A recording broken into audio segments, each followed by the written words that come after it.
চিন্তাই কৈছিলে মোক ব্ৰহ্মপুত্ৰ উটাই দিবা প্ৰতিটো ঋতুৱে মোক দি যায় জীৱনৰ আশীৰ্বাদ মোৰ দেশৰ বাবে মই জীয়াই আছো এই দেশৰ বাবে মই জীয়াই থাকিবলৈ মৰণ পণ কৰিছো ৰণুৱা বনুৱা হালুৱা এই সকলোৰে মাজত ঐক্য হৈ বিৰোধৰ মাজত সংহতিৰ সম্ভাৱনা হৈ মই আছো নাহৰ লগাই দিছে চবতে এয়া এই ভিতৰতে চাকি গছ জ্বলাই নদীত উটুৱাই দিব কিছু সময়ৰ পিছতে আৰু ইয়াতে দেখিছে গামোচা চেলেং সকলো দি দিছে তেওঁৰ কাৰণে জুবিনৰ কাৰণে এয়া শ্ৰদ্ধাঞ্জলি লৈ গৈছে নদীত উটাবলৈ এয়া চাওক সকলোৱে লৈ গৈছে কেনেধৰণে জয় জুবিন দা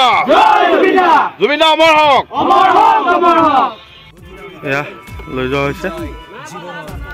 জুবিন দাই কৈছিলে যিহেতু মোক উটাই দিবা এয়া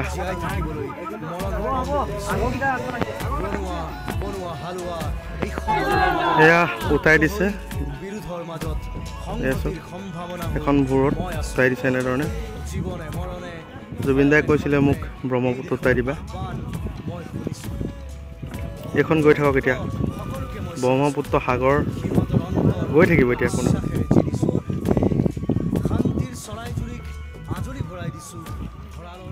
তেওঁ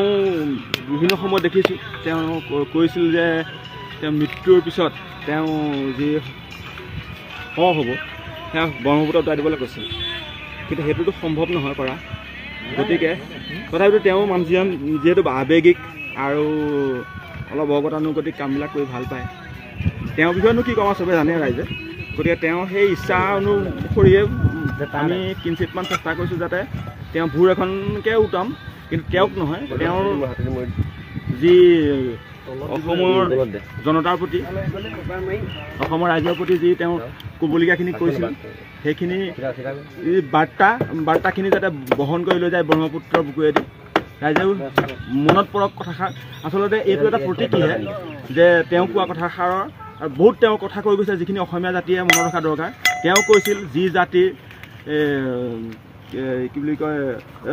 কিতাপ নোহোৱা জাতিক গামোচাই বচাব নোৱাৰে তেনেকুৱা ধৰণৰ কথা কৈছিল তেওঁ চৰাই চিৰিকটিক ভাল পাইছিল তেওঁ কি কৰা নাছিল অসমীয়াৰ সাধাৰণ মানুহৰ কাৰণে কি কৰা নাছিল তো গতিকে তেওঁৰ গুণ ইমান মানে বখানিৰ পৰা মোৰ ধৃষ্টতাও নাই আৰু ইমান কম সময়ত ক'বও নোৱাৰোঁ মোৰ আৰু সেইখিনি মোৰ ভাষা জ্ঞানো নাই